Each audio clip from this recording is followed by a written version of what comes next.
Good morning and welcome to Mobility Matters. I'm your host, Javier Betancourt, Executive Director of the Citizens Independent Transportation Trust, or CITT for short. We're the entity of Miami-Dade County charged with overseeing your half-penny sales tax for transportation, which is helping to pay for a variety of transportation improvements throughout Miami-Dade County. With me today is a special guest, John Rossant. John is the CEO and founder of Comotion. And really has a fascinating background even beyond that. John, welcome to the show. Well, thanks a lot. It's great to be here. It's great to be back in Miami. Thank you. So you say back in Miami. So where are you stationed normally? Well, I hang my hat. I mean, my family and I are based in Los Angeles on that other coast. But I come to Miami very, very frequently, more and more often. LA, what I call Miami without the humidity, right? You could say that. Many other differences, of course. Yeah. So, John, first of all, tell me a little bit about yourself. You have a fascinating background, if you want to delve into some of that. I was young. I needed the money. I'm sorry. I shouldn't say that on there. I didn't do enough research. I missed some of them. Okay. So tell me about yourself, John. Well, I spent a lot of my career in Europe. A long time ago, I was actually in the press for quite a long time. I was with Business Week magazine. I was their Europe editor. And then The whole continent. Okay. Yeah, we had a bunch of bureaus around, like in Frankfurt, London, Rome, etc. And I had the good fortune to be based in Paris, where I kind of ran that. Not too shabby. And that was fun. And my wife is Italian, so we have roots in Europe, etc. So actually, all in all, I spent maybe 15, 20 years in Europe. So I think a lot of my adult career has been there. And then I guess I saw the writing on the wall for the print press starting about,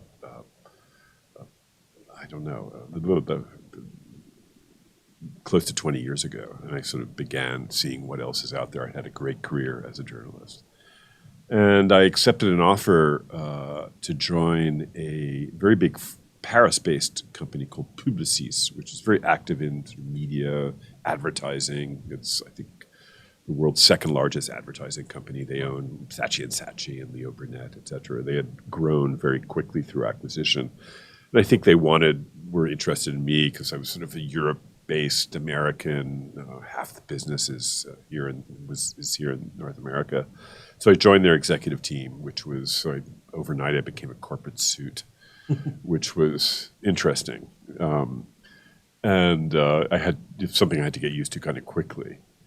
But after a year or two, I was going all around the world. I would sort of go to Shanghai for a business lunch, for example, and back again. I mean, that evening, things like that. You had a lot of points.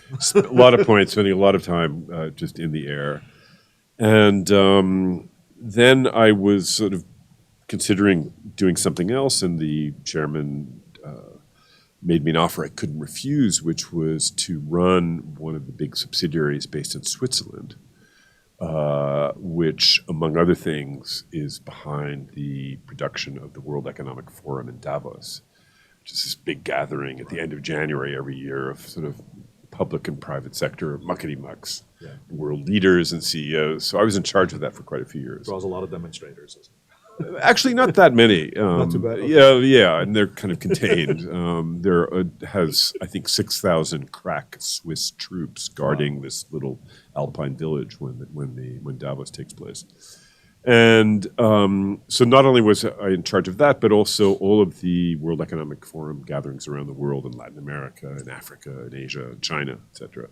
So that was just amazing. And it kind of coincided with my beginning to be more and more intellectually interested in how cities were developing. And I come from something of an urbanist background. I grew up in New York City. My uncle was an urban planner and did the plan for Lower Manhattan. So it's sort of it was just part of what my life, I suppose. I think all New Yorkers are essentially amateur urban planners. Yeah. And so about 15 years ago or so, something important happened that as a species, we became, for the first time in human history, a majority of human beings became urban. And I felt that we have to get cities right if we're to survive as a species. And I was more and more interested in the impact of new connectivity technologies, the internet, sensors on city operations. And that I felt that this would really impact how cities could be planned and run. And so I thought that this should be very central to the conversation of world leaders and CEOs in Davos at the World Economic Forum. And at that time, there was actually some pushback. And I thought, well, no, this is a really good idea. So that led me to leave what I was doing and set up my own independent nonprofit foundation called the New Cities Foundation to focus on city building in the future, on building sort of next generation cities. And we had immediate support, financial support from a number of large corporates like General Electric and Ericsson and Cisco. And so it was a success from the beginning, and it was we were one of the early movers in the sort of smart city movement. Right. So when you look at cities, you get very quickly to the mobility and transportation piece. Yeah. It's absolutely essential. Yeah. And just to make a really long story short, about 9 years ago or so, Google approached the New Cities Foundation because they were investing more and more into research and development of autonomous mobility at the Google X, which is the Moon Project unit they have in Mountain View. And they wanted to understand how in the future driverless cars would work in an urban context. And so we were happy to welcome Google to the foundation. And that happened right at the same moment that a little startup in San Francisco called Uber began offering rides in New York City. And everybody was like, hey, have you heard about this company called Hubert? Or, nobody really knew. But what is it? But it became a success very quickly. Yeah. And we thought, gee. I hope you got some early shares. Unfortunately, I know. I've never been that smart. So between sort of autonomous vehicles and ride-hailing at scale, we suddenly thought, wow, this is going to impact every city on Earth, big or small. And so I felt as a city-focused foundation, we had to really look at the mobility and transportation piece and the disruption that was starting to happen. So we organized a first little conference called Cities on the Move, the Future of Urban Mobility. And Google was good enough to give us some resources to invite people to sort of fly in and give us a auditorium in Mountain View. So we had the first edition in Mountain View. And it was really one of the first times that people working in driverless car technology, people working in electric cars, people working in transit agencies got together, actually. Big data, I would imagine. Big data, absolutely. And so it was absolutely fascinating, big success. We organized another meeting in London and then another one in Tokyo, kind of gathering expertise, et cetera. And then we started looking at Los Angeles, the world's largest car city. Mm-hmm. And the city government at that time had just published something called the Mobility 2035 Plan, which was very far-sighted, and it was essentially a blueprint for a kind of post-car Los Angeles. And so, do you recall who was the mayor at the time? Eric Garcetti, who recently stepped down. It was term limited. He's just been confirmed as the U.S. ambassador in Tokyo. So I went out to LA with our team, really impressed with sort of their vision and their plans. And I thought, why don't we take this itinerant conference, bring it to LA, and build it out in a kind of Davos South by Southwest way. Right. And that led to launching Comotion. Comotion LA is a sort of big conference gathering all the stakeholders, public and private, who were in the new mobility space. And we had our first Comotion LA conference in 2017, and it was 2 months earlier in LA, in Santa Monica to be precise, Bird, a little company startup called Bird, had launched the first shared electric scooters on the streets of Santa Monica. So things were really starting to happen, and Comotion LA took off very quickly. We also launched a media platform around the mobility of tomorrow, which has now grown into quite a big platform of newsletters and webinars and podcasts and things like that. And now we've over the last few years, we've just been delighted to be here in Miami, in this amazing city. Okay, right. So it all started in LA, Comotion LA, Yeah. and now there's a Comotion Miami. Yeah. And that started how many years ago now? 4 years ago, and So actually pre-pandemic?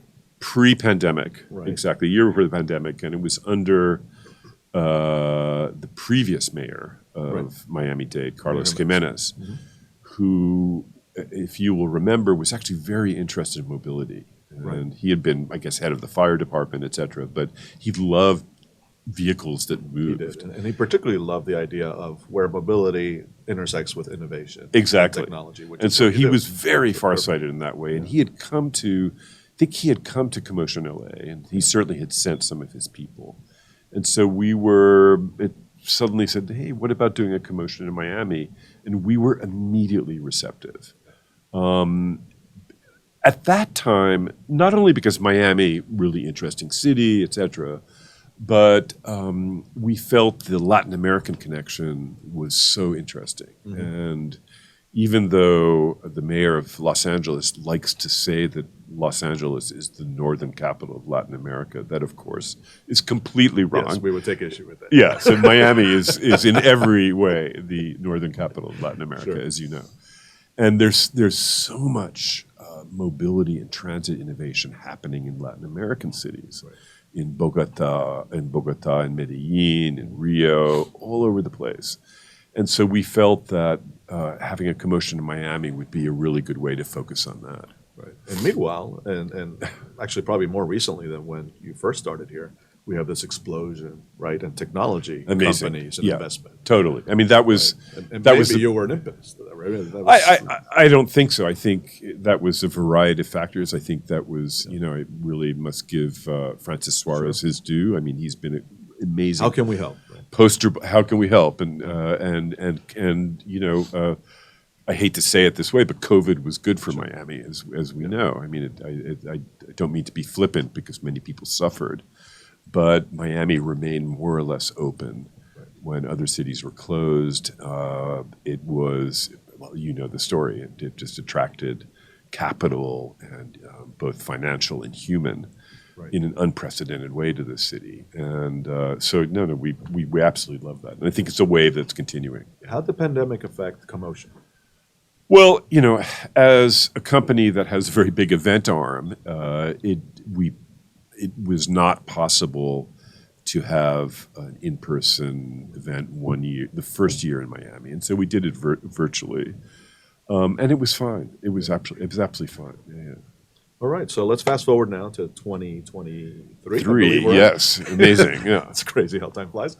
Comotion Miami is, I believe, taking place in May. So May 10th and 11th. Let's talk about the conference and what's in store for people who might want to attend. Well, good. It's going to be a great conference. It certainly will be the biggest and broadest and most interesting yet. We're super pleased to be doing it in the port of Miami, which New venue for you. a new venue. We had been in Wynwood, which is great in the Arts District, very hip and cool. And it was wonderful, but we felt that the port is obviously very close to downtown, so it's really in the center of the city. And the port of LA, for example, is miles away. You would not want to do something there. But it's very dramatic with all the terminals. And we also feel that maritime mobility and the boats, et cetera, port operations are really going to be one of the next big challenges we face in terms of technology upending how things are done, but also the imperative to clean it up. Right. If you go in they're just, there are electric boats, but they're tiny, there are a few hundred on the seas around the world, not thousands. And if you think of bunker fuel and diesel fuel and the gunk that goes into making ships and boats run in the once pristine waters of Biscayne Bay and Miami Bay, it's terrible. You have to clean that up. And so there's a wave of innovation that's starting to happen in that field. No pun intended. So no pun intended.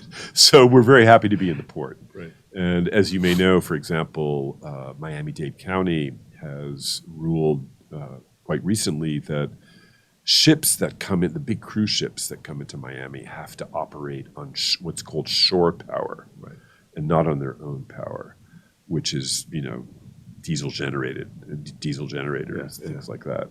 So I think things are really starting to shift. And also we're seeing this amazing new vehicles on the horizon. Like, for example, last year at Comotion Miami, we launched, it was the world launch of an amazing new technology called Sea Glider, which is essentially an electric-powered seaplane. But the FAA actually considers it a boat, so it doesn't have to be certified as a plane. Okay. And it hovers 5 to 30 feet over the water. It goes about 250 knots an hour. And no pollution.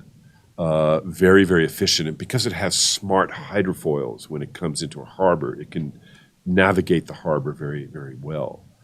And so this will, vehicles like this will revolutionize coastal transportation in the future. So, for example, getting from here to Palm Beach, it will take 20 minutes on this. Yeah, we've been talking about ferries in Miami for ages. Yeah. Seems obvious. We have all this water. Yeah. Most of our major employment centers and residential areas are on the water. Why not connect them? Right. And the issue we've had is manatees, right? It's all a manatee protection zone. Exactly. Well, if you're just hovering above the water, that's no longer an issue. So Exactly. potential application, Yeah. right? No, I mean, that's going to take off. It's called Regent Craft. They're out of Rhode Island, I think. Okay. And so that was one of the things that was unveiled here in Miami. Do you have some featured speakers you want to? Yeah, I mean, there are going to be a lot coming from around the world, by the way. So we have a big delegation from France, from the city of Paris, from Britain, from Canada. We're hoping that Secretary Pete Buttigieg will come, and I'm a very big admirer of his, by the way. I mean, he can be sometimes controversial in some of his policies. But he's been a great Secretary of Transportation. He came to Comotion Miami 2 years ago. It was our virtual Miami, but he piped in, and that was great, live from Washington. But we hope he comes physically. Daniela Levine Cava will be here, of course. I think Francis Suarez is going to be traveling in May, as he often does, so he may not be here. But we have a lot of founders and CEOs and people from very innovative mobility companies. We're about sustainable mobility, so it has to not be polluting. It has to run on electricity or hydrogen, for example.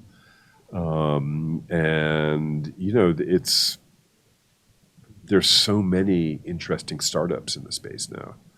It's exploding. If you think about it, if you go back sort of 20 years, traditionally, there were 3 American car manufacturers, and that was kind of it. And now, because of the revolution in the way things are manufactured, it's much easier to manufacture at scale with less capital expenditures. Plus all of the technological revolutions in terms of miniaturization of batteries, new propulsion, non-polluting propulsion technologies, et cetera. You have an explosion of companies operating in the mobility field. Yeah. So you have new electric car companies like Rivian or Lucid or others. We never saw that before. Yeah. So I liken it I call it the Cambrian Revolution. So in geology, about 200 million years ago, there was a moment where before that moment, you had basically single cell life. And then something happened, and boom, you have mammals and, snails and dinosaurs and whatever. And that's sort of what we're seeing in the mobility scene now. So you have, dozens of scooter companies. You have suddenly out of nowhere, seemingly the development of advanced air mobility operations for cities, options for cities. That was one of the focuses, as I recall, of last year's Comotion. Yeah. Urban air mobility. Yes. And in fact, Florida is a natural player in that space Because if you think of it, and I've always argued this, and I think if I feel a little bit like I've helped attract some of these companies to Florida, because it's the perfect terrain, perfect geography for anybody starting out in aerospace, because Florida has an aerospace tradition, very, very important. It's flat. It has a north-south axis of urbanization. You have a lot of small little airports, and you have the coast, which is sort of perfect for flying over. So I have to admit, when I saw that last year, I was a bit of a skeptic. So, I could see it being a bit of an Uber, if you need to get from point A to point B, how that would certainly facilitate it. But could it ever be done at a scale that would make it true mass transit for everyday commuters? Well, Javier, that's the question. And I think if you go back sort of 4 years ago, a lot of people would have said, yeah, this is going to be the future. And Uber, for example, was betting hundreds and hundreds and hundreds of millions of dollars on the sector. And they had a division called Uber Elevate. And their vision of the urban future was scores and scores of thousands of flights, low-altitude flights over city every day. The Jetsons. The Jetsons. It was a really Jetson vision. And everybody, including myself, like, wow, this is the future that's coming along. And I would get up at our conferences in LA and Miami and say, 3 years' time or 5 years' time, to get to this conference, I'll come in an electric vertical takeoff and landing aircraft. So, of course, it was overhyped, but it will be a reality. Will it be big enough reality that it will be a alternative to public transit? No, I don't think so. But it will be part of the multi-modal transportation offer of big cities and big urban regions. So it will, there's no question in my mind that, let's say, what year are we? 2023. Well before the end of this decade, it will be a common sight in southern Florida. And if I have a meeting in Palm Beach, for example, or perhaps you could have used Tampa, one today. I could have used one today Exactly. coming in from Miami Beach. Exactly. So we'll see that. And there are all sorts of configurations. Some are sort of short hops that would, from Coral Gables to, Miami Beach. Others are some, longer that will take you to Palm Beach, for example, or sort of further out the coast. So that's coming. It's definitely coming, and it will be democratized so that it's not, to get from downtown Miami to Palm Beach, for example, in a kind of on-demand way, won't be $500. It could be $100. It could be $75, which is probably an acceptable price point. Yeah. Okay, so we've talked about the sea, we've talked about the air. Let's talk about kind of earth-bound Autonomous transportation. vehicles. Yeah. Autonomous vehicles. You knew exactly where I was going. So that obviously has also been much discussed and much hyped. Absolutely. And absolutely it's going to become a reality. In fact, we have autonomous vehicles on our roadways today, right? Some of them with drivers for safety reasons, but from what I understand, we have some even without any kind of rider at this point. So what many people want to know, including myself, is when is that really going to hit, right? When are we going to see that made available to the public? When are we going to see, public transportation or buses, be automated? My dream when I retire is to, own an RV and travel the country. I'd love for that to be automated so I could sleep in the back and show up at my destination. Yeah, that will be great. What's the time frame? And I know it's not certain, obviously, but you know this subject matter probably better than most. What is your best guess? Well, it's already happening. If you go on the streets of the city where I live, Santa Monica, there are dozens and dozens of cars, Waymo, which belongs to Google, and it's a big autonomous vehicle, autonomous robo-taxi company that they are piloting it every day. They have drivers for now. Right. So the problem is that kind of autonomy that you have in mind, that you just get into a vehicle and you program, okay, go to this place and it navigates the streets. That's called level 4, level 5 autonomy. It's very complicated technically to solve. It's a really big technological problem because you have a zillion, what we call edge cases, which means a child suddenly running into the road, a grandma tripping and falling into the road. How can you anticipate that? And so it's a very big technological challenge. And Google, which has been investing hundreds and hundreds and hundreds of millions of dollars, as well as other companies, have not been able to fully crack that. And it will take some years to do that. But autonomous mobility will exist in other kinds of dimensions. So you mentioned buses or vans or things like that go on predetermined routes. Mm-hmm. Those will become autonomous pretty quickly in the next 2-3 years, without a doubt. And you have a lot of companies who are experimenting with that, like May Mobility out of Detroit, which is becoming quite active here in Miami, and others. Autonomy will work in trucking, for example, where it's a slightly easier problem to solve. It's sort of point to point. It's on freeways. You could have a lot of companies are working on something called platooning, which is you have a truck in front with a driver, but 2 or 3 trucks behind have no drivers, but are just automatically follow the lead truck. It's kind of like a train, but on a highway. And there's a huge incentive for those companies, right? Because labor is obviously an enormous cost for them. They can bring that down. It's worth the investment and the risk. And it's very hard to find truckers. It's the average age already is about 55 or something. It's quite old. Trucking companies find it difficult to attract younger workers. So it's something that will become automated without a doubt. One of the reasons why Florida has traditionally been chosen by a lot of companies working in the autonomy field is that you have these terrific kind of Petri dishes like the villages, which are these big planned communities with older people. They're gated, and so there are no big surprises. Right. There are no kids. Relatively safe and predictable. And you think also for autonomous services for older people, it's a really good solution also. And so that's why you've had a whole bunch of the services piloted in those communities.